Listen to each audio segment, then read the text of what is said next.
I wondered about technology.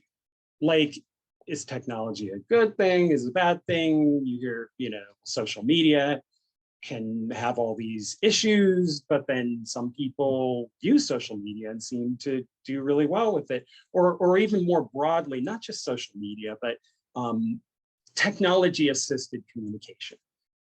There were some data collected in 2013. Okay, so that's almost 9 years ago. In 2013, they estimated that there were 2 trillion text messages sent in the United States. Some people have theorized that with text messaging, we don't have all the cues that you get in face-to-face. You don't get the tone, you don't get the cadence, the speed of the speech, you don't, get the eye contact. So that makes sense. They call that cues filtered out. You filter out kind of some of the things that inform the message. But that's not the only way of looking at it, of course. There are other, experts who have looked at how technology develops alongside society. And so to me, that says, okay, there were no emojis, then they made emoticons, emojis to try and help fill this out.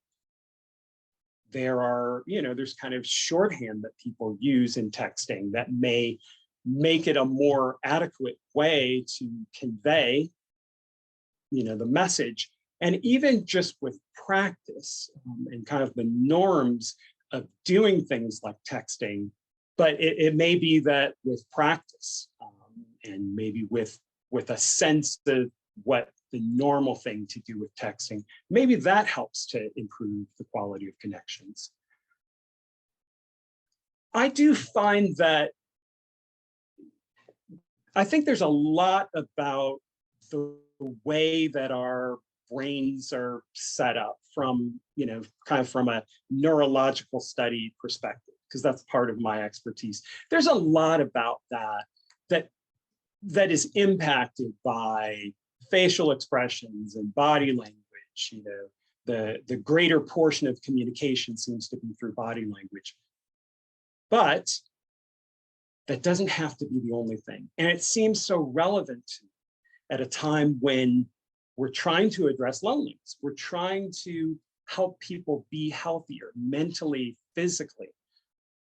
Because what do you do if you can't sit down with someone face to face? Or if the connections that you really want, because you don't want just like any random, it's not about the number of people, right? So, maybe you don't want to focus on the face-to-face opportunities you have when you're walking through the parking lot. Maybe that's not something that really suits your loneliness. So if the people you really want to connect with, if you can't do video, then what? Well, I think you want to ask yourself, how do I feel about this type of communication? Does texting work for me? Does it make a difference if it's a phone call, if it's voice? Some exploration of the topic by other researchers has suggested that text messaging and other kind of non-visual, maybe less cued in communication may be more suitable in relationships that we have. Whereas if we're trying to build relationships and deepen them, it can be a challenge, I think, because a lot of things can be misinterpreted. I think when we know people, or when we have some sense of what to expect, what the normal, reasonable interpretation would be of a message, then I think that maybe that gives us more latitude in terms of how we maintain those connections. Sometimes people will say, well, I don't know anybody, I don't know where to meet people. I actually looked at some data, some expert opinions about online dating, because that's a situation where, kind of by its nature, a lot of times people are trying to meet someone new, trying to expand their network.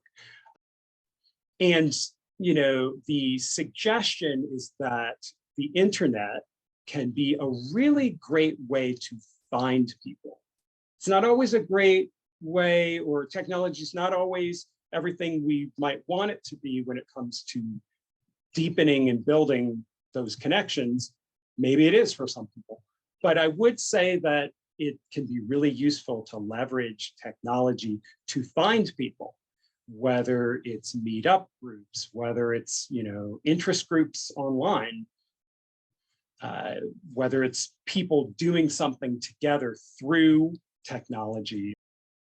So looking for people who have similar interests, great way to connect. Finding people who can relate to what you like. Finding ways to talk about common experiences. You see a movie, share that with somebody else. What did you think of it? There are things that we can do to address this loneliness. And it's important that we make that effort for ourselves as well as for others.